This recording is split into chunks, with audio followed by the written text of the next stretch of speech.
Round and round she goes, our earth around the sun. From this perspective, there is no beginning. Some say that time is a meadow, not a highway. But as human beings, we seem to be programmed to have certain set points that we claim as beginnings, even with this journey of the earth around the sun. So, one of them is a birthday. We have birthdays. I think there's one big one coming up in September for Sherry. We're going to come, and she may not have that many candles to blow out, but many, I'm sure. I've got one coming up in October, and I've been singing that song, Will You Still Love Me When I'm 64? So, we all have each have our own little birthday, and that is the beginning for us of our next journey around the sun.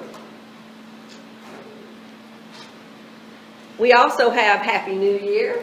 Now, we celebrate on January 1st. That's an arbitrary time.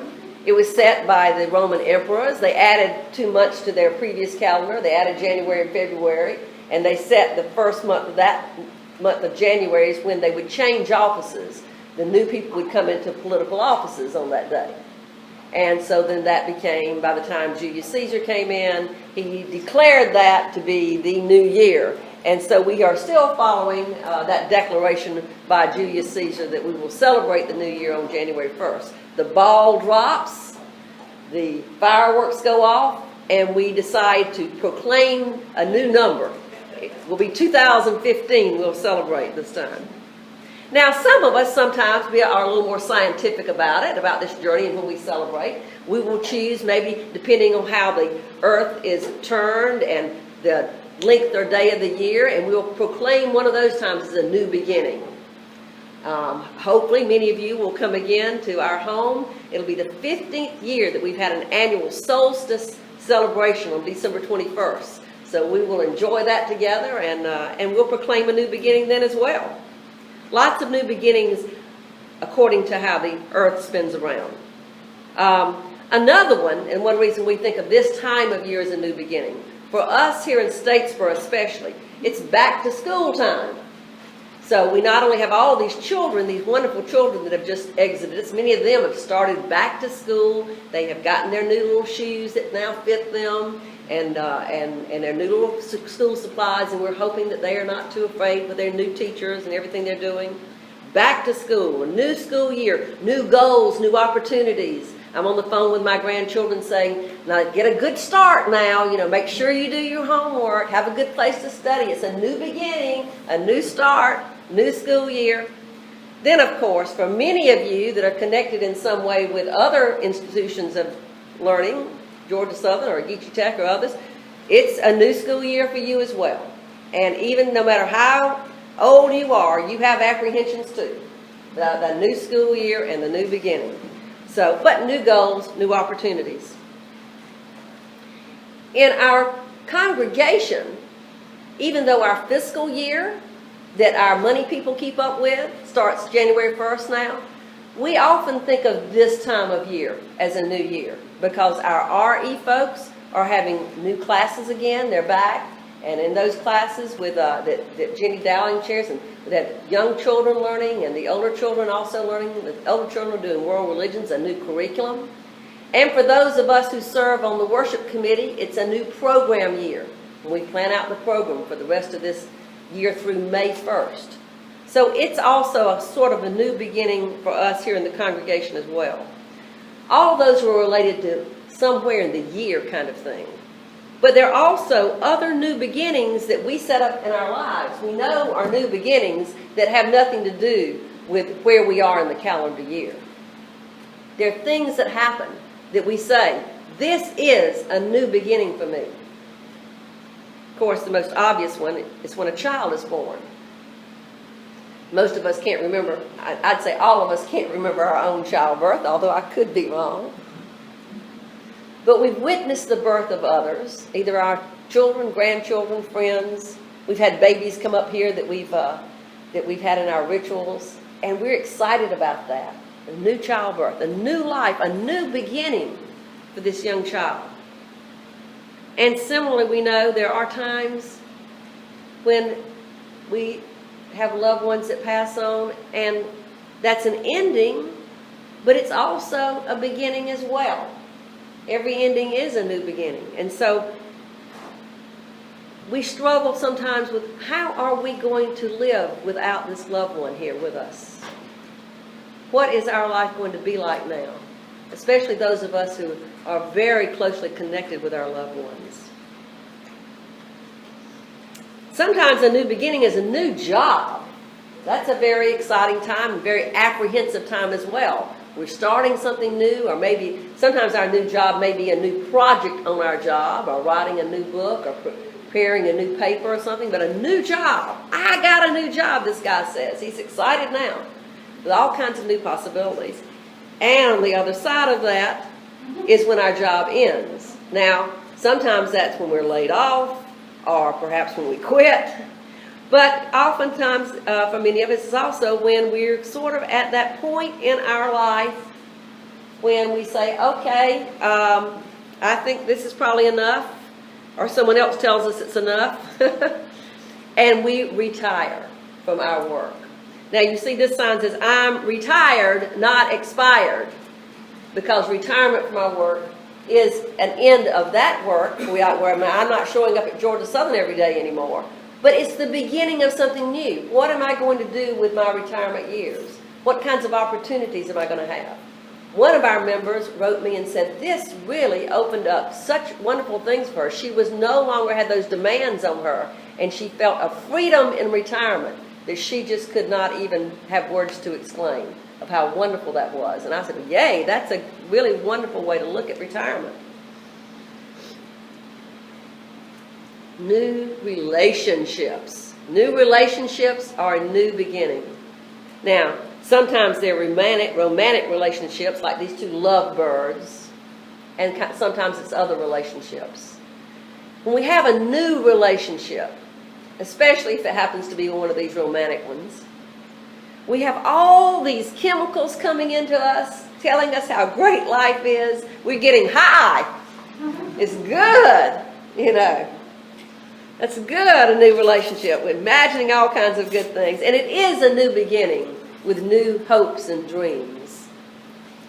And then, of course, there are the end of relationships. And many of us have experienced that as well. So this car says, just divorced. Yes, and just married, just divorced. They're announcing it. All right, yeah. So it is, because it's not just an end, it is a beginning. When a relationship ends, whether by a partner's death, or through divorce, or breakups, or whether relationships ends with friends, they do sometimes end, but it also presents a new beginning for folks to look at. What am I going to do now? How am I going to take this and learn from it? And that's another thing we need to think about. When things end, what do we do with the endings? You know, we've got this heavy weight, because it does feel pretty heavy. All this stuff, some of you know what I'm talking about, the stuff that comes with the ending of a relationship. How do you handle it? What do you do so that you can have a good beginning? Well, when something ends, there are different ways we can handle it. Of course, we can wallow in it.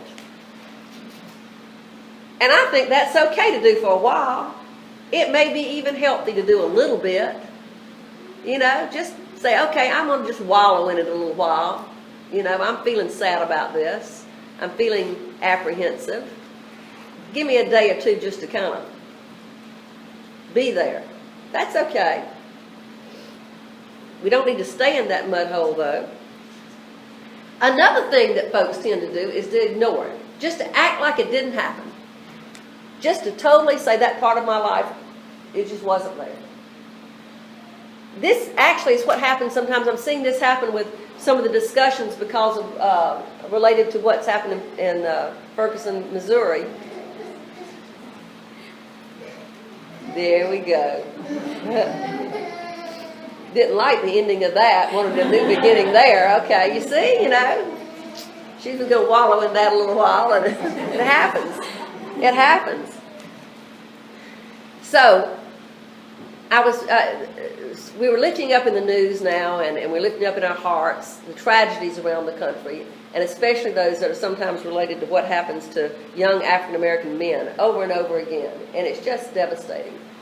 And what I'm seeing, though, is that many folks, as we look at the past and look at the problems, are saying, we don't need to think about that. Let's ignore any kind of problems in the past. We've got Barack Obama as the president. Surely there's not any kind of problem with racism. We don't need to study it. We don't need to look at it. We don't need to think about it. That was long ago. That was in the 60s. This is 2014. We don't need to think about that. But obviously we do. It's not healthy just to ignore the past and act like it didn't happen, in our relationships, in our history. So the third way, and the healthiest way, is to learn from the past and grow. Whether it's from relationships or from things in our childhood growing up, things in our work, maybe if we have ended, a job has ended for us. What can we learn from that and then grow from it? The metaphor I kind of like to think about things like that when something ends, and I've got all this stuff left, the stuff that I could carry with me like heavy luggage, into where I go. The metaphor I like to think about is I just decide to eat it. Now, that's Teresa's looking at me like, what? Well, here's the idea. You got food. It's happened to you. It's a part of you. Whatever Miss T eats becomes Miss T. These things happen to me. I'm going to consume them. Okay? When I have an apple and a carrot and other kinds of things, I consume it. I chew it up. I eat it. It's a part of me. But you know what happens too? And you may like this better, Teresa. The parts that make me stronger stay with me. The parts that are wasteful and the toxic parts, my body eliminates those and I flush them down the toilet. So, take that past, consume it, let it strengthen your body, eliminate those things that are toxic, flush them down the toilet. If you need to actually write them down on a piece of toilet paper and stick them in the toilet and flush them down, you can do that as well. But it helps you to visualize it. But you don't want to just ignore the past. You want it to be a part of you. It is a part of you and help to make you stronger.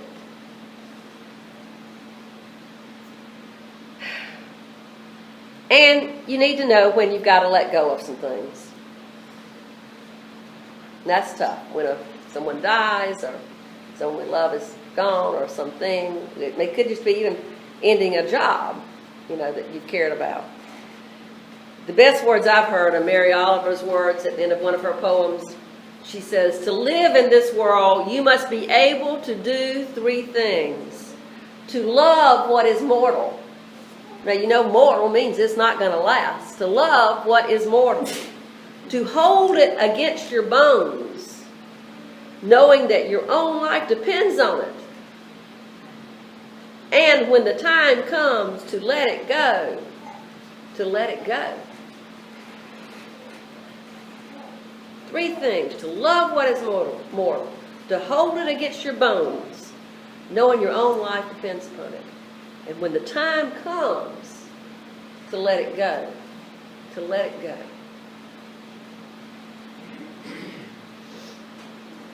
The beginning is now. This is, as the little bumper sticker says, this is the first day of the rest of your life. The first moment of the rest of your life. Right now, the beginning is now. So the important question, whether you're 18 or 80, is what do you do with the rest of your life? What do you do if the beginning is now with the rest of your life? This woman had one way of looking at it that might seem a little bit backwards to us. Her name is Brownie Ware. She's a singer-songwriter from Australia. She worked for a long time as a hospice nurse. So she was working with lots of folks at the end of their lives. And she would talk to them and listen to them and ask questions of them. And she began to hear them expressing regrets. They were knowing that they were about to die, and they shared regrets. she gathered them and kept notes on that, and then looked to see what kinds of things were in common. Wrote a book called 5 Regrets of Dying. And the reason she did this was not so much to think about those regrets, but to think about how she wanted to live her life differently. She wants to avoid having these regrets when she's at that point in her life. I found them helpful as well. Here are the top 5 regrets of dying according to her and what she learned from her patients. The first thing she heard was, I wish I'd had the courage to live a life true to myself, not the life others expected of me. That's pretty huge. To live the life true to yourself, not the life others expect of you.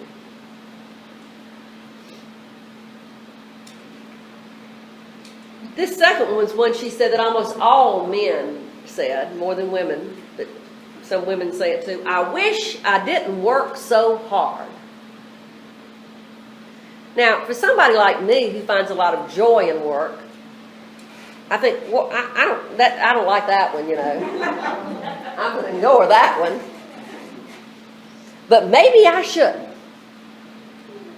You know, just because you find joy in something doesn't mean that you should just, you know, I might like to ride a bicycle, but you got to get off sometime, right?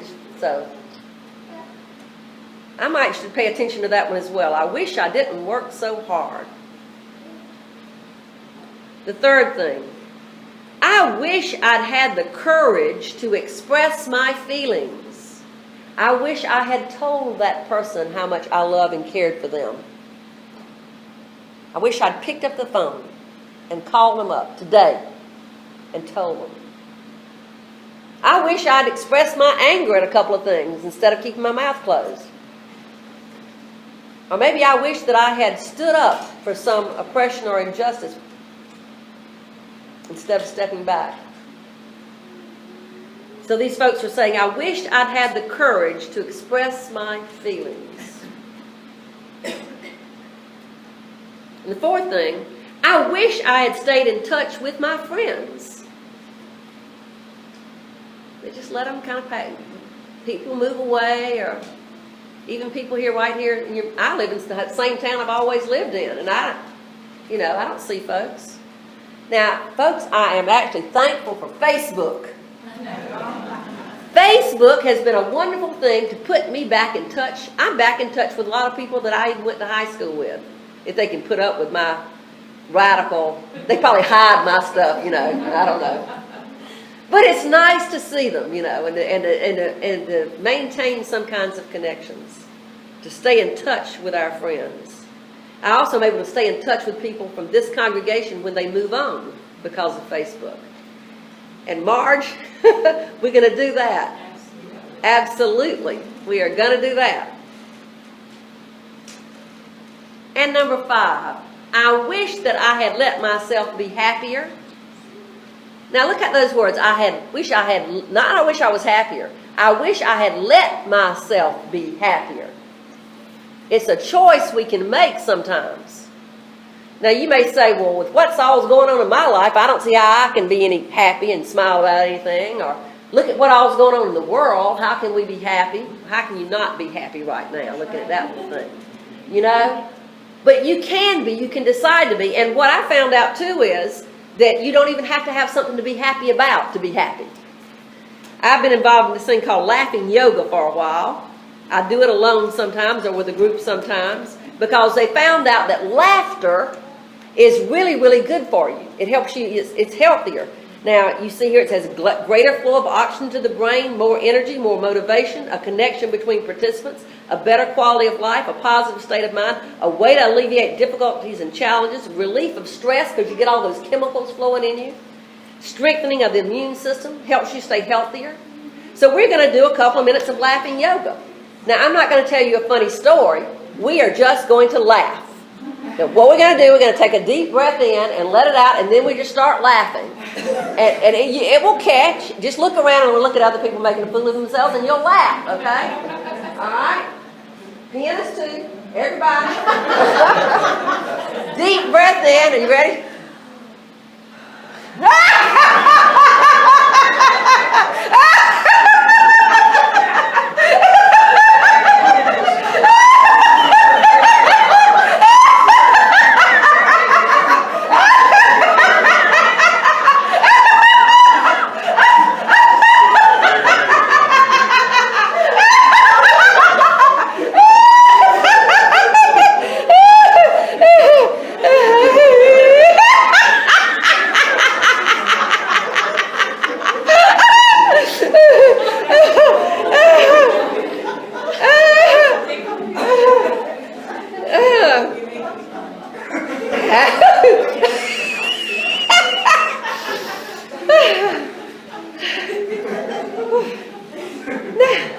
Isn't that better? Well, if we're going to have new beginnings, some people say we need to make special occasions for them, that we say now we're starting, and to do that, we're going to have to be able to let go of things, as we just said, forgive and learn to love better. In the Jewish tradition, they call it Yom Kippur, a day of atonement, which means at-one-ment, becoming at one with the divine, the spirit, each other, but a oneness. One of our ministers wrote a litany of atonement that I thought would be good for us to do today, to begin again. And we're going to share that. It's in the back of your hymnal, but also up on our wall. You will read the purple italics. And I invite you, as you read these words, to not only think about what's going on in your own lives, but to think about what's going on in the world today. For remaining silent when a single voice would have made a difference. We forgive ourselves and each other. We begin again in love. For each time that our fears have made us rigid and inaccessible. We forgive ourselves and each other. We begin again in love. For each time that we have struck out in anger without just cause. We forgive ourselves and each other. We begin again in love. For each time that our greed has blinded us to the needs of others. We forgive ourselves and each other. We begin again in love. For the selfishness which sets us apart and alone. We forgive ourselves and each other. We begin again in love. For falling short of the admonitions of the Spirit. We forgive ourselves and each other. We begin again in love. For losing sight of our unity. We forgive ourselves and each other. We begin again in love. For those and so many acts, both evident and subtle, which have fueled the illusion of our separateness. We forgive ourselves and each other. We begin again in love. Now, there's several new beginnings I want to lift up here at UUFS. We have our RE and some new administrative staff that I'll introduce you to later in the newsletter. We hired very, very part-time the administrator that's down in Brunswick that's going to help us with some administrative things. And we have both Natasha and Justin working with us in our older RE class. We have a canvas coming up, our Standing on the Side of Love canvas. We've got a party that's going to be at Bill Herring's house on September the 12th. Right? Is that right? Right. And we hope you'll look forward to that and the good things we're going to do for a good beginning as we look forward to 2015, which is our 25th anniversary of being associated with UUA and our 30th anniversary as a congregation. We have a lot of new guests and visitors that are coming, and we're very excited about that. We have more shared ministries that we're doing in our community. And we have some new building opportunities, which you will hear more about shortly. So those are all kinds of exciting things. And more. And more. So,